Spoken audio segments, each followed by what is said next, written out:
வாழும் கலைஞர், இளைஞர்களின் இதயங்களை கொள்ளை கொண்ட நாயகன், போற்றுதலுக்கும் மரியாதைக்கும் உரிய மாண்புமிகு தமிழ்நாடு துணை முதலமைச்சர் ஐயா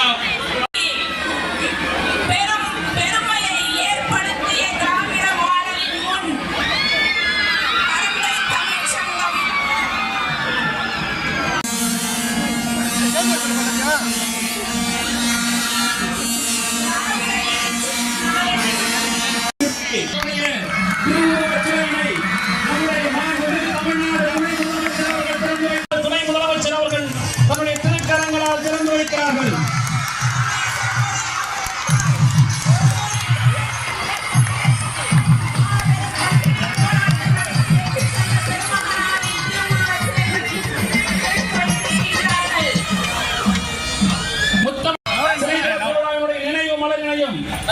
செம்மொழி வேலி ஐயா கரந்தை ராமநாதன் அவர்களுடைய சிலை திறப்பு விழா நினைவு மலரையும் தமிழ்நாடு துணை முதலமைச்சர் அவர்கள் சிறப்பிக்கிறார்கள். கரந்தையும்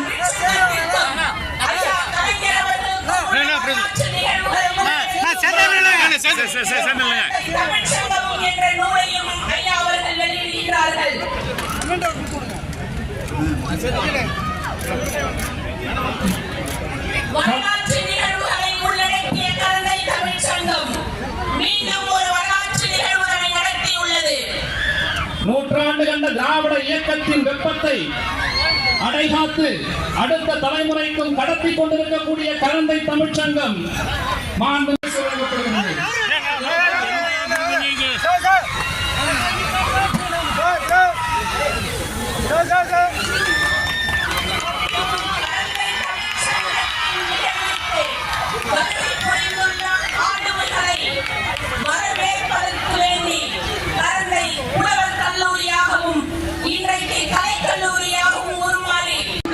கரந்தை தமிழ்ச்சங்கம்.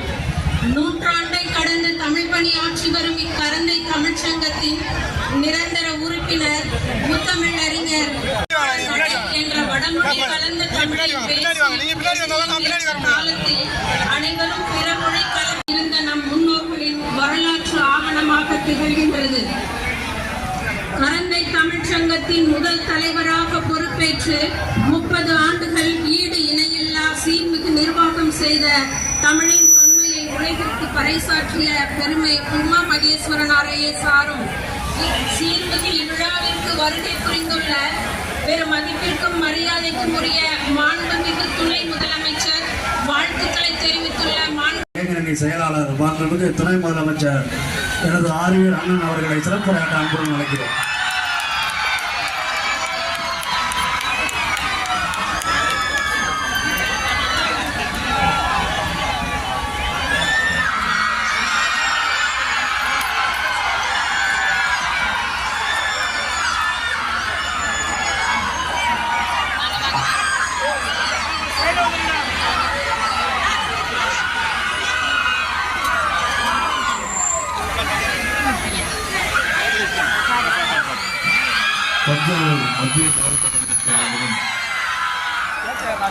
சட்டமன்ற உறுப்பினருமான திரு துரை சந்திரசேகரன், முன்னாள் அமைச்சர் திரு SS பழனிமாணிக்கம் அவர்களே, அண்ணன் வைத்தியலிங்கம் அவர்களே,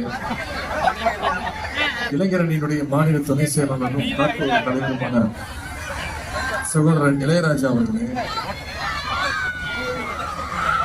நாடாளுமன்ற உறுப்பினர் சகோதரர் முரசொலி அவர்களே, சட்டமன்ற உறுப்பினர்கள் அண்ணன் திரு நீலமேகம் அவர்களே, மருத்துவர் எழுநன் அவர்களே, தஞ்சை மாநகர மேயர் சகோதரர் சன் ராமநாதன் அவர்களே, துணை மேயர் சகோதரர் அஞ்சுகம் பூபதி உள்ளிட்ட அனைத்து உள்ளாட்சி அமைப்புகளுடைய பிரதிநிதிகளே, அண்ணன் செல்வம் உள்ளிட்ட தஞ்சை மத்திய மாவட்ட கழகத்துடைய நிர்வாகிகளே, மாவட்ட இளைஞர் அமைப்பாளர்கள் சகோதரர் முகில்வேந்தன் அவர்களே, சகோதரர் GKM ராஜா அவர்களே, இந்த சிலை திறப்பு நிகழ்ச்சியை சிறப்பாக ஒருங்கிணைத்திருக்கக்கூடிய மாவட்ட இளைஞரணியுடைய துணை அமைப்பாளரும் மாநகராட்சி பணிகள் குழு தலைவருமான சகோதரர் செந்தமிழ்ச்செல்வன் அவர்களே, கரந்தை தமிழ் சங்கத்துடைய செயலாளர் திரு சுந்தரமதன் அவர்கள், சங்கத்துடைய தலைவர் திரு பார்த்தசாரதி அவர்களே, பள்ளி கல்லூரியினுடைய முதல்வர்களே, ஆசிரியர்களே, பேராசிரியர் பெருமக்களே, இங்க எழுச்சியோடு கூடியிருக்கக்கூடிய மாணவர்களே, மாணவர்களே, பகுதி கழக செயலாளர்கள் சகோதரர் கார்த்திக் அவர்களே, சகோதரர் வாசி மராஜா உள்ளிட்ட அனைத்து கழக நிர்வாகிகளே, இளைஞர்களுடைய அனைத்து நிர்வாகிகளே, சகோதரர் உதயநிதி அவர்களே, கழகத்துடைய மூத்த பொருளுடைகளே, முத்தமிழ் டாக்டர் கலைஞருடைய உயிரினும் மேலான அன்பு உடன்பிறப்புகளை அத்தனை பேருக்கும் முதல்வருடைய காலை வணக்கத்தை நான் தெரிவித்துக் கொள்கிறோம். இன்றைக்கு வரலாற்று சிறப்புமிக்க இந்த சங்கத்துடைய வளாகத்துல கலைஞருடைய சிலையையும் சங்கத்துடைய முன்னாள் தலைவர் செம்மொழி வேலு ஐயா ராமநாதனுடைய சிலையை உங்களுடைய முன்னிலையில திறந்து வைப்பதில் நான் மிகுந்த மகிழ்ச்சி அடைகின்றேன். நிகழ்ச்சியுடைய துவக்கத்துல தமிழ்த்தாய் வாழ்த்தை நாம பாடியிருக்கின்றோம். இங்க மட்டுமல்ல, இன்னைக்கு தமிழ்நாட்டுல எந்த அரசு நிகழ்ச்சி நடந்தாலும் முதல்ல தமிழ்த்தாய் வாழ்த்தை நாம பாடுகின்றோம். அதற்கு தொடக்க புள்ளியாக இருந்தது இந்த கரந்தை தமிழ் சங்கம். தமிழ்த்தாய் வாழ்த்து முதலாக பாடப்பட்டது இந்த கரந்தை தமிழ் சங்கத்துல தான். அதன் பிறகு 1970களில் டாக்டர் கலைஞர் அவர்கள் அந்த தமிழ்த்தாய் வாழ்த்த தமிழ்நாடு அரசுடைய தமிழ்த்தாய் வாழ்த்து பாடலாக அறிவிச்சாங்க. இது வெறும் தமிழ்த்தாய் வாழ்த்து பாடல் தான், இதற்கு எந்திரிச்சு நம்முடைய மரியாதை செலுத்த தேவையில்லை என்று ஒரு கூட்டம் சொல்லுச்சு. இன்னும் சில பேர் சட்டப்பேரவையில் இந்த பாட்டையே பாடக்கூடாது அப்படின்னு ஒரு கூட்டம் சொல்லுச்சு. ஆனா இந்த பாடல் தமிழ்நாடு அரசினுடைய ஸ்டேட் ஆந்தம், மாநில பாடல் என்பதை அறிவிச்சு அதை பாடும்பொழுது அனைவரும் எந்திரிச்சிருந்து மரியாதை செலுத்த வேண்டும் அரசாணையை போட்டவர் டாக்டர் கலைஞர் அவர்கள் தான். அதை தொடர்ந்து நம்முடைய முதலமைச்சர் அவர்கள் தான். ஆகவே தமிழ்நாட்டிற்கு தமிழ்த்தாய் வாழ்த்த உறுதி செஞ்ச இந்த கரந்தை தமிழ் சங்கத்திற்கு வருவதை நான் மிகுந்த பெருமையாக கருதுகிறேன். இந்த தமிழ் சங்கத்தின் மீது கலைஞர் அவர்களுக்கு எப்பொழுதுமே மிகப்பெரிய ஒரு பற்றும் ஈடுபாடும் உண்டு.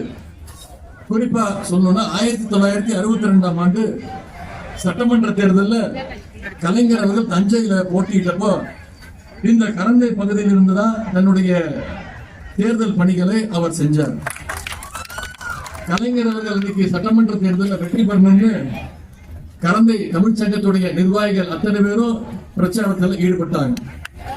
அப்படிப்பட்ட கரந்தை தமிழ் சங்கத்தில் இன்னைக்கு கலைஞருடைய சிலையையும் ஐயா ராமநாதனுடைய சிலையையும் திறந்திருக்கின்ற வாய்ப்பை கொடுத்த இந்த தமிழ் சங்கத்திற்கு முதல்ல என்னுடைய நன்றியை நான் தெரிவிச்சுக்கிறேன். 1911 துவங்கப்பட்ட இந்த சங்கம் இன்னைக்கு 100 ஆண்டுகளை கடந்து இந்த சங்கம் தமிழ் சேவை, கல்வி சேவைன்னு சிறப்பா செயல்பட்டு வருகின்றது.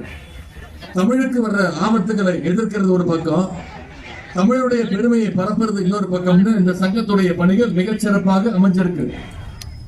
தமிழை செம்மொழியாக அறிவிக்கணும்னு 1920 தீர்மானம் போட்டது, முதல்ல தீர்மானம் போட்டது இந்த கரந்தை தமிழ் சங்கம் தான். இந்த சங்கத்துடைய தலைவராக பணியாற்றிய செம்மொழி வேலர் ராமநாதனுடைய பங்கு மிகுந்த சிறப்பு வாய்ந்தது, முக்கியம் வாய்ந்தது. தமிழை செம்மொழியை அறிவிக்கணும்னு மிகப்பெரிய கையெழுத்து இயக்கத்தை நடத்தியவர். 1 கோடி பேர்கிட்ட கையெழுத்துக்களை வாங்கி அந்த கோரிக்கையை தலைவர் கலைஞர்களிடம் வைத்தவர்.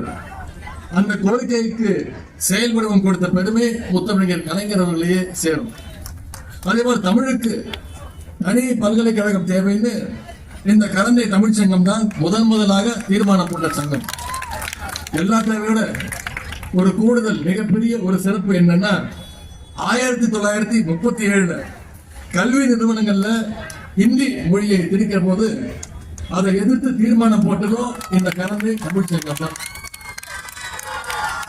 இந்தி திணிப்பை எதிர்த்து நடந்த போராட்டத்தில் நூற்றுக்கணக்கான மகளிர் பங்கேற்க வச்சு அன்னை தர்மாம்பாள் இந்த கரந்தை பகுதியை சேர்ந்தவங்க தான். அப்போ தொடங்கின இந்தி திணிப்பு முயற்சி இப்போ வரைக்கும் தொடர்ந்துகிட்டு இருக்கு. நேற்று கூட நீங்க தொலைக்காட்சியில பார்த்திருப்பீங்க. இங்க இருக்கக்கூடிய திருச்சியில் இருக்கக்கூடிய தெற்கு ரயில்வே அலுவலக வாயில ஹிந்தியில எழுதி வச்சுட்டாங்க. அதையே எதிர்த்து நம்முடைய கழக தலைவர் முதலமைச்சர் அவர்கள் தான் முதல் எதிர்ப்பு குரல் தெரிவிச்சாங்க. அது மட்டும் இல்ல, இன்னைக்கு நியூ எஜுகேஷன் பாலிசி, புதிய கல்விக் கொள்கை என்ற பேர்ல எப்படியாவது மீண்டும் தமிழ்நாட்டுக்குள்ள இந்தியை திணிக்க முயற்சி செஞ்சுட்டு இருக்கிறாங்க.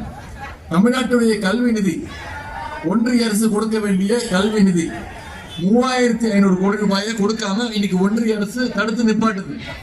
புதிய கல்விக் கொள்கை ஏற்றுக்கொண்டாதான் அந்த 3500 கோடி நமக்கு வர வேண்டிய நிதியை கொடுப்பேன்னு இன்னைக்கு ஒன்றிய அரசு சொல்லுது.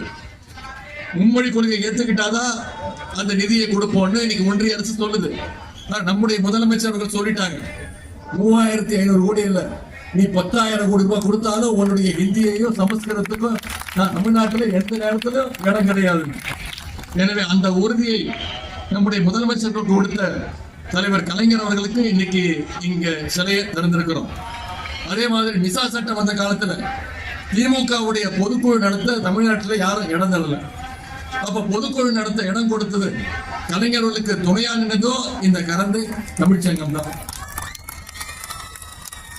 கரந்தை தமிழ்ச்சங்கத்தின் மேல கலைஞர்களுக்கு மாறாத பற்று உண்டு, பாசம் உண்டு.